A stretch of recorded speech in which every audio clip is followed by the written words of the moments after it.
नमस्कार, स्वागत है आपका रिपब्लिक भारत के डिजिटल प्लेटफॉर्म पर। मैं हूं आपके साथ अनुराग सिंह। उत्तर प्रदेश में 7 चरणों में चुनाव होना था और अब चुनाव जो है वो अंतिम चरण तक पहुंच गया, यानी कि 7वें चरण तक पहुंच गया है।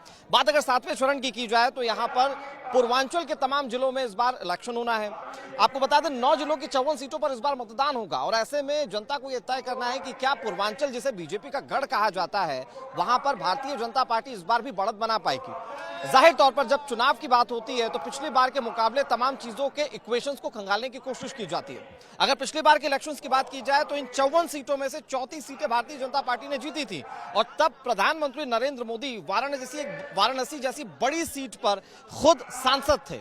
ऐसा इस बार भी है और इस बार भी लगातार प्रधानमंत्री की ओर से मेहनत भी की जा रही है, लेकिन इसका कितना बड़ा इंपैक्ट होगा जाहिर तौर पर आने वाले वक्त में यह पता चलेगा।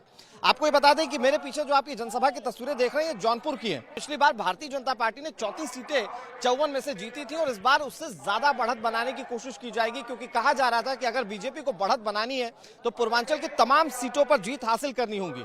134 में से 130 सीटें भारतीय जनता पार्टी खुद कहती आई है कि पूर्वांचल की वो जीतेगी, लेकिन समाजवादी पार्टी जो पिछली बार 11 सीटें जीत पाई थी, इस बार क्या वो उस तिलिस्म को तोड़ पाएगी जब बीजेपी अपने काम के दम पर ज्यादा सीटें जीतने की बात कह रही है। एक बार जरा जनसभा की तस्वीरें देख लीजिए, क्योंकि इस तरह की तस्वीरें लगातार सामने आती रही जब चुनाव होते रहे। अब तक के 6 चरणों में लगातार प्रशंसक जो हैं वो अपनी अपनी पार्टियों को सपोर्ट करने के लिए पहुंचते रहे और इस बार भी ठीक ऐसी ही तस्वीरें सामने आ रही है जब मुख्यमंत्री योगी आदित्यनाथ जौनपुर में इस सभा को करने के लिए पहुंच रहे हैं। अब बाबा बुलडोजर के नाम से योगी आदित्यनाथ को जाना जाता है, तो वहां पर बुलडोजर भी तैयार कर दिए गए और वहां पर प्रशंसक सीधे तौर पर यह मैसेज देना चाहते हैं, जो फैंस है वो सीधे तौर पर मैसेज देना चाहते हैं कि इस बार भारतीय जनता पार्टी इन्हीं के वोटों की बदौलत एक बार फिर से सत्ता में आ रही है। हालांकि समाजवादी पार्टी के अपने अलग दावे हैं, बीएसपी अपने अलग दावे करती है।